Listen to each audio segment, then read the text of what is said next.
Carl Hooper's story is not just about being a great cricket player. It shows what cricket is all about: skill, smart thinking, and quiet greatness.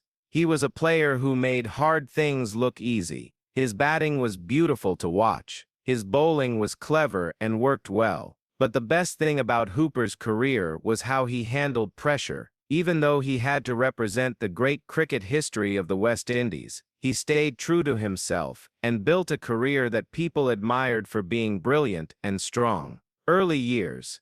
Learning the game, Carl grew up in Guyana during the 1970s and 1980s. In the Caribbean, cricket is more than just a game, it's part of the culture and a source of pride. Carl was surrounded by talented players, but what made him different was how he understood the game better than others: his age. While other young players just relied on natural talent, Carl could read the game. He understood field positions and could guess what bowlers would do next. His talent was clear, but it was his smart thinking that made him special. As he played local cricket in Guyana, he wasn't just getting better as a player, he was learning cricket like an art. There was something beautiful about how he played that few others had. People sometimes thought he didn't care because he looked so relaxed, but really this was just his way of staying calm in a game that can make players very stressed. Moving from local cricket to playing for the West Indies was easy for Carl.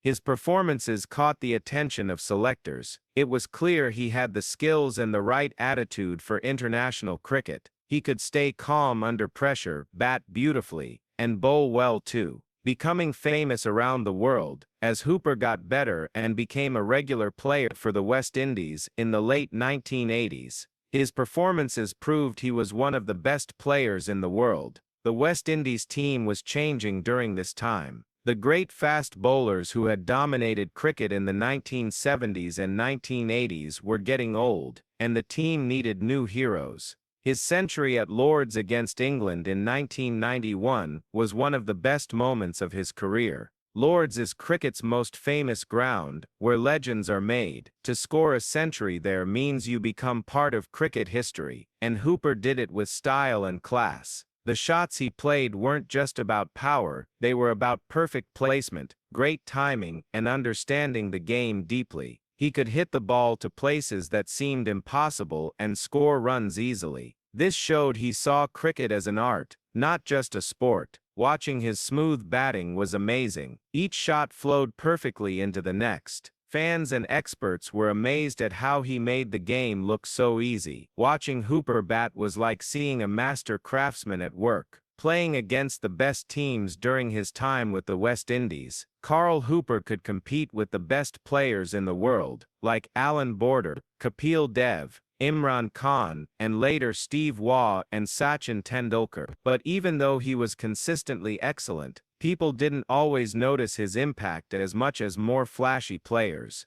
Hooper's quiet style became clear when he played against strong teams like Australia and Pakistan. He could change his game for different conditions, whether playing on bouncy Australian pitches, turning Indian pitches, or moving English pitches. This ability to adapt while keeping his natural style was one of his best qualities. During a test match against Pakistan in 1993, when the West Indies were struggling against great bowlers like Wasim Akram and Waqar Younis, Hooper scored an amazing 178 runs that helped his team win. This wasn't just another good score, it was a perfect example of how to bat under pressure. This innings wasn't just career-defining, it proved Hooper could rise to the occasion when his team needed him most. The way he started carefully, built his score, and then hit more freely when he could, showed incredible cricket intelligence. A complete player. What made Carl different from other players was that he was great at all parts of cricket. While other players were becoming specialists, Hooper could bat, bowl, and field at world-class level. His off-spin bowling was cleverly effective.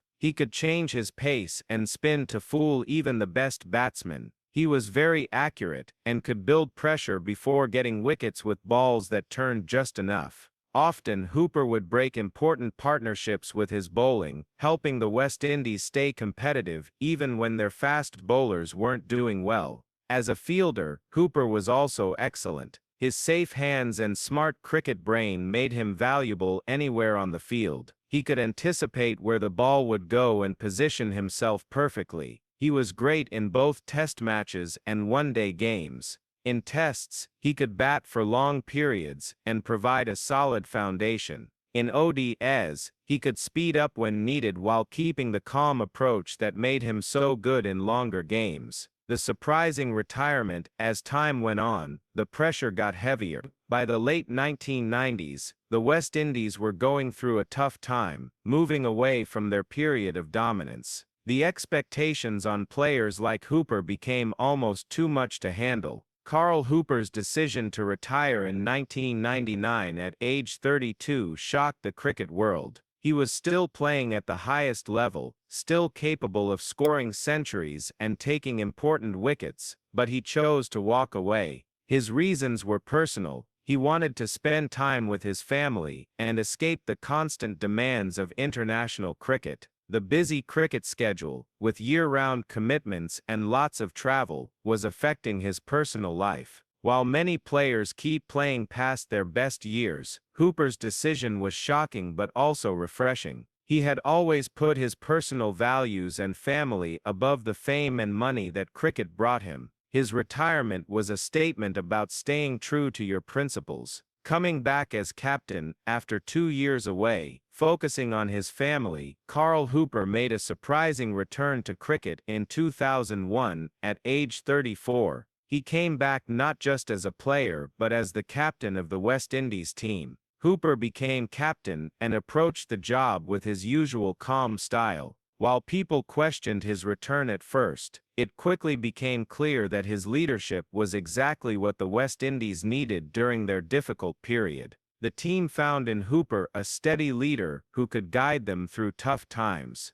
His leadership was quiet but strong. Instead of shouting and getting angry, Hooper led by example, letting his performances do the talking while quietly helping his teammates. Leading by example. Hooper's second career as captain was marked by good performances and valuable contributions. One of his best moments was scoring 233 not out against India in 2002, which reminded everyone of his exceptional ability. This wasn't just personal success, it showed his younger teammates how to build long innings and take responsibility when the team needed it. His leadership helped the team win some important matches during a time when wins were hard to get, but his influence went beyond the runs he scored or wickets he took. His guidance gave stability to a team that was struggling to find its identity after the great era of West Indies cricket had ended. Under his captaincy, several young players started to develop, learning from his patient approach and willingness to share his knowledge. Hooper understood that rebuilding a team wasn't just about immediate results, but about creating a learning culture that would help West Indies cricket for years to come. Life after playing. Carl Hooper's final retirement in 2003 ended an era in West Indies cricket, but he continued to influence the game long after his last match. After retiring, he chose to live quietly away from media attention. He moved to Adelaide, Australia, where he focused on his family life, finally able to be the present father and husband that his cricket career had often prevented him from being. But Hooper didn't completely step away from work. He started a coffee business, using the same attention to detail that had made him a great cricketer. His approach to the coffee business was very careful. He chose suppliers with the same care he had once used to pick his cricket equipment. Every part of the business was done with the same high standards that had made him one of the world's best cricketers. Teaching the next generation. Even though he stopped playing professional cricket, Carl's love for the game led him to coaching. He got his coaching certificates and began working with cricket organizations, including the South Australian Cricket Association, where he helped train young players.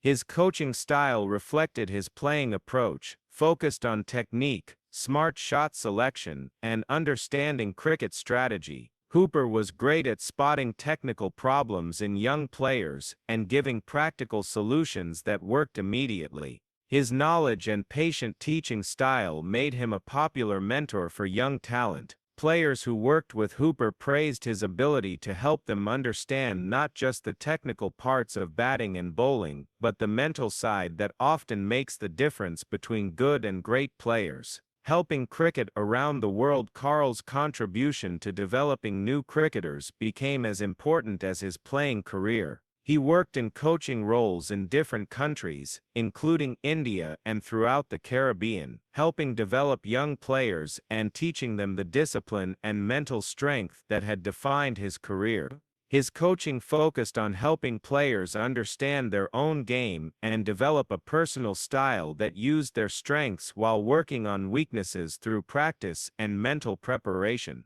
Hooper believed cricket was as much mental as physical, and he helped young players develop the psychological tools needed to succeed at the highest level. Amazing numbers and lasting impact. Hooper's legacy isn't just about his incredible statistics, though the numbers show sustained excellence. He played 102 tests and 227 one-day games, scoring over 13,000 runs and taking more than 300 wickets. These numbers put him among the best all-rounders in cricket history. His real legacy is in how he approached the game, the perfect balance between skill and mental toughness, his humility in success and strength in adversity, and his commitment to playing cricket his own way, regardless of outside pressure. His impact on cricket was huge, and continues to influence how the game is played and taught today. Remembering a great player, Hooper may not have looked for fame, but he achieved greatness that goes beyond statistics and awards. His cricket achievements show his unmatched skill and intelligence, while his ability to inspire and teach the next generation makes him more than just a great player. He's a true ambassador for cricket's best values. Karl Hooper showed the world that greatness doesn't have to be loud or attention-seeking. Sometimes, the most powerful influence comes from quietly showing excellence, flowing with precision, intelligence, and grace, qualities that Karl Hooper showed throughout his amazing career as both player and teacher. His story is about quiet strength, real humility, and the power of letting your actions speak louder than words. In a time when sports stars often seem more focused on building their image than perfecting their skills, Hooper's approach reminds us what sporting excellence looks like when pursued with honesty and authenticity. A true cricket legend, Karl Hooper wasn't just a cricket player. He was a true sportsman, a dedicated teacher, an inspiring leader, and a genuine legend. His career continues to inspire new generations of players, not just because of the runs he scored or wickets he took, but because of how he approached every aspect of cricket, always with honesty, always with humility, and always with complete commitment to excellence. He was a player who quietly changed cricket through his example. For that, he will always be remembered as one of cricket's true greats, a player whose influence goes far beyond the cricket field and continues to shape the sport today. Karl Hooper proved that you don't need to be the loudest or most controversial to make a lasting impact. Sometimes the greatest influence comes from simply being excellent at what you do while treating everyone with respect and dignity. His legacy reminds us that true greatness is measured not just in trophies and records, but in how you inspire others to be better than they thought possible. In cricket's long and rich history, filled with colorful characters and dramatic moments, Karl Hooper stands out not for being flashy or controversial, but for being consistently excellent and genuinely good.